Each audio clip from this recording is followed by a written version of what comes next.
Hi hello నమస్తే అందరికీ welcome to my channel. ఇప్పుడు మనం చెప్పుకోబోతున్న story my bad boy episode 309. Story చదివే ముందు ఛానల్ని తప్పకుండా కొత్త వాళ్ళందరూ సబ్స్క్రైబ్ చేసుకొని లైక్ చేసి షేర్ చేయండి. అలాగే బెల్ ఐకాన్ ఆన్లో పెట్టుకోండి. స్టోరీస్ ముందుగానే చదవాలి అనుకుంటే మెంబర్షిప్ తీసుకోండి మీకు ఇంట్రెస్ట్ ఉంటే. ఏమైంది ఈయనకి ఇలా ఉన్నారు? నేను ఎప్పుడు నన్ను బెదిరిస్తూ తిడుతూనే ఉంటేనే బాగుంటుంది, ఇలా మూడీగా ఉంటే నాకేం బాగోలేదు అని అనుకుంది భూమి తన మనసులో. అందరూ ఎవరి రూమ్లోకి వాళ్ళకి డిన్నర్ పంపించమని చెప్పడంతో ఆ రోజు ఎవరు డైనింగ్ టేబుల్ దగ్గర సమావేశం అవ్వలేదు.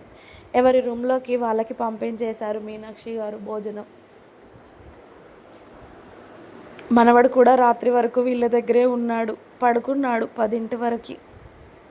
కానీ ఇక అమ్మ పాల కోసం లేచి ఏడ్చేసరికి మీనాక్షి గారు మనవడిని ఎత్తుకొని కొడుకు గదిలోకి వెళ్ళేసరికి రుద్రబాబు వర్క్ చేస్తూ కనిపిస్తే వేదా పాప నోరు తెరుచుకొని మరీ నిద్రపోతుంది. అయిపోయాయా నాన్న మీ గొడవలు? మీ గొడవలు కాస్త అయిపోతే మీ కొడుకుని కాస్త చూసుకోండి. ఇప్పటి వరకు పాలకి ఆగాడు కానీ ఇక ఆగట్లేదు. వేదని లేపి పాలు ఇవ్వమని చెప్పు. వాడు పాలు తాగాక మళ్ళీ తీసుకురా కిందికి, నేను చూసుకుంటానులే అని చెప్పారు ఆవిడ. వాడు పడుకుంటే పడుకోబెట్టేస్తానమ్మా, ఏడిస్తే తీసుకొస్తానులే అని చెప్పి కొడుకుని తీసుకొని మెల్లిగా వేద పక్కన వేయగానే కొడుకు ఏడుపుకి వెంటనే మెలకువ వచ్చేసిన వేద, వీడెప్పుడు వచ్చాడు బావా అని లేచి కూర్చొని ఫాస్ట్గా కొడుకుని ఒడిలో వేసుకొని కొడుకు ఏడుస్తున్నాడని ముందుగా వాడు ఏడుపు ఆపించేసింది పాలు పడుతూ.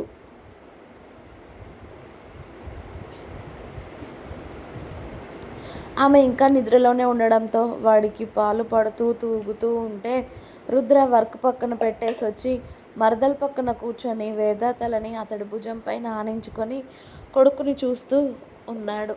కాసేపు తాగాడు కానీ మళ్ళీ ఆకలి వేసిందేమో.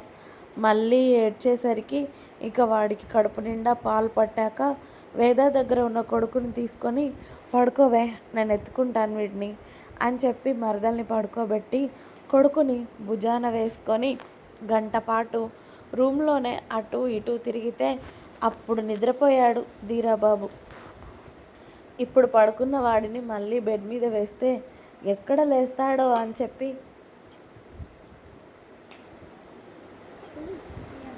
వేద పక్కనే ఉన్న ఉయ్యాలలో వేసి అది ఆటోమేటిక్గా స్వింగ్ అయ్యేలాగా ఉండడంతో ఆ బటన్ ప్రెస్ చేసి మెల్లిగా ఉయ్యాల ఊపుతూ ఉంటే వాడు పడుకున్న తర్వాత మళ్ళీ రుద్ర కాసేపు వర్క్ చేసుకొని అప్పుడు నిద్రపోయాడు.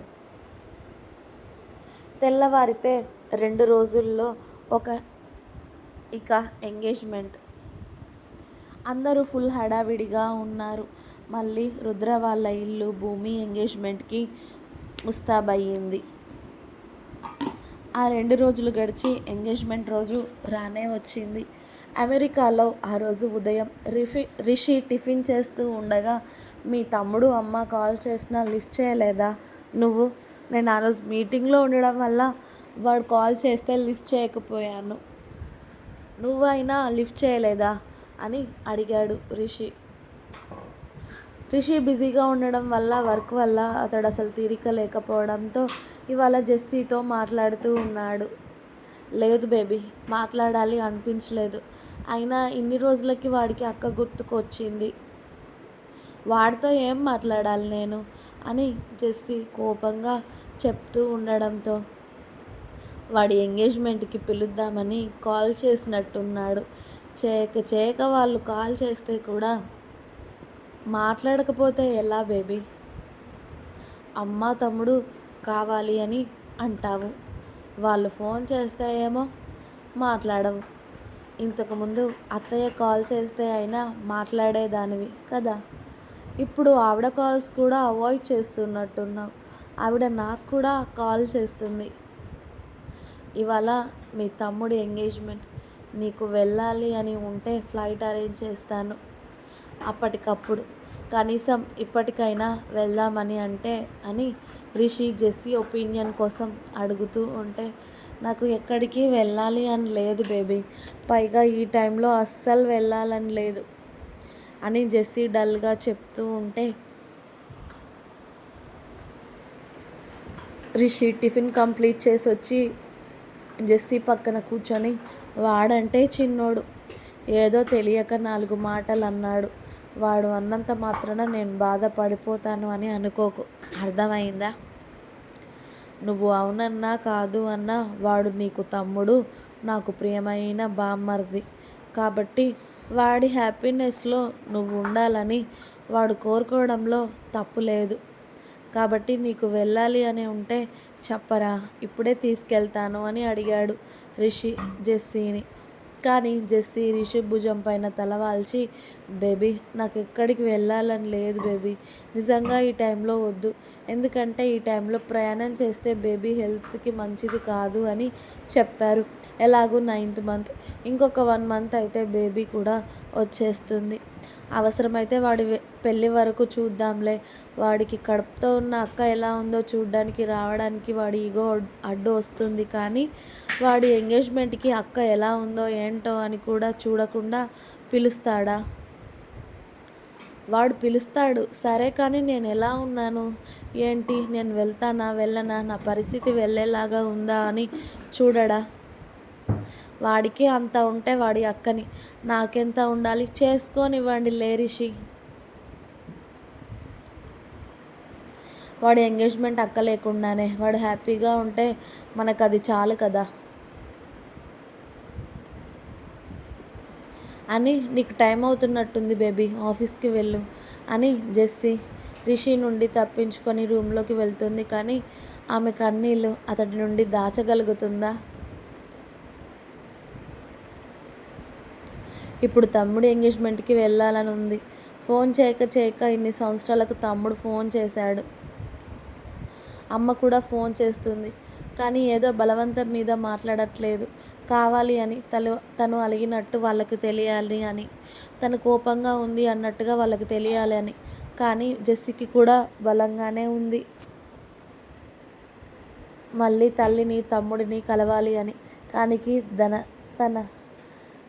తన హెల్త్ సహకరించడం లేదు. ఎందుకంటే ఇంకొక 15 డేస్లో తన డెలివరీ. 15 డేస్ 20 డేస్ పట్టేది తెలియదు. కానీ ఇప్పుడు 9th మంత్లో ఎలాంటి జర్నీ చేయకూడదు అని డాక్టర్ గారు స్ట్రిక్ట్గా చెప్పడంతో అదే ఫాలో అయిపోతుంది జెస్సీ. కానీ ఎవరికైనా పుట్టింటి నుండి పిలుపు వస్తే వెళ్ళాలి అని ఉంటుంది. కానీ తనదేమో వెళ్ళలేని పరిస్థితి కదా, అందుకే బాధపడుతుంది అని అర్థం చేసుకున్న రిషి కాసేపు ఆమెతో గడిపి ఆమె నిద్రపోయాక ఇంపార్టెంట్ వర్క్ అవ్వడంతో ఆఫీస్కి వెళ్తూ నేను త్వరగానే వస్తాను, అప్పటి వరకు మేడంని చూసుకోండి అని ఆమెతో పాటు ఉండే 2 అమ్మాయిలకి చెప్పి అతడు వెళ్ళిపోయాడు ఆఫీస్కి. ఇక్కడ ఉదయాన్నే దేవ వాళ్ళ ఇంట్లో అలాగే రుద్ర ఇంట్లో హడావిడి మొదలయ్యింది. బంధువులు వచ్చారు దేవా ఇంటికి ఉదయాన్నే. అక్కడ అన్ని కార్యక్రమాలు అయిపోయాక ఇక దేవా వాళ్ళ అమ్మతో అలాగే వాళ్ళ బంధువులతో కలిసి రుద్ర వాళ్ళ ఇంటికి రావడంతో మీనాక్షి మనోహర్ గారు సుధా భాస్కర్ గారు వాళ్ళని ఆహ్వానించి ఇంట్లోకి తీసుకొని వచ్చారు.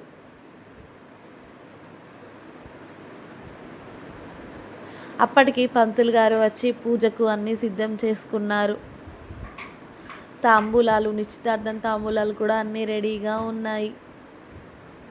ఇక అందరూ ఎవరి స్థానాల్లో వాళ్ళు కూర్చున్నాక అమ్మ ఇక అమ్మాయిని కూడా పిలిపించండి అని చెప్పడంతో గ్రీన్ కలర్ లంగాకి ఫుల్గా గోల్డ్ కలర్ వర్క్ వచ్చి ఇప్పుడు స్టైల్గా వస్తున్న బార్డర్, దానికి బ్లౌజ్ సేమ్ అదే గ్రీన్ కలర్లో బ్లౌజ్ కూడా వచ్చి పింక్ కలర్లో బార్డర్ వచ్చింది. బాహుబలి హ్యాండ్స్ డిజైన్గా పెట్టుకొని పింక్ కలర్ ఓనికి స్టైల్గా జిగ్జాగ్ వర్క్ స్టోన్స్తో వచ్చింది.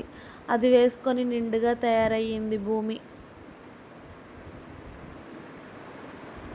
దాని మీదకి 5 వరుసలుగా ఉన్న ఒకే నెక్లెస్, అలాగే డైమండ్, అలాగే బంగారం కలబోసిన గాజులు, చేతి నిండా గోరింటాకు, జడ కూడా స్టైల్గా అల్లేసి అందులో కొన్ని పువ్వులు, అలాగే ఇప్పుడు స్టైల్గా పెడుతున్నట్టు ఒక తామర పువ్వు కూడా పెట్టుకొని భూమి వస్తూ ఉంటే అందరూ ఆమె నుండి చూపు తిప్పుకోవడం కాస్త కష్టమయ్యింది.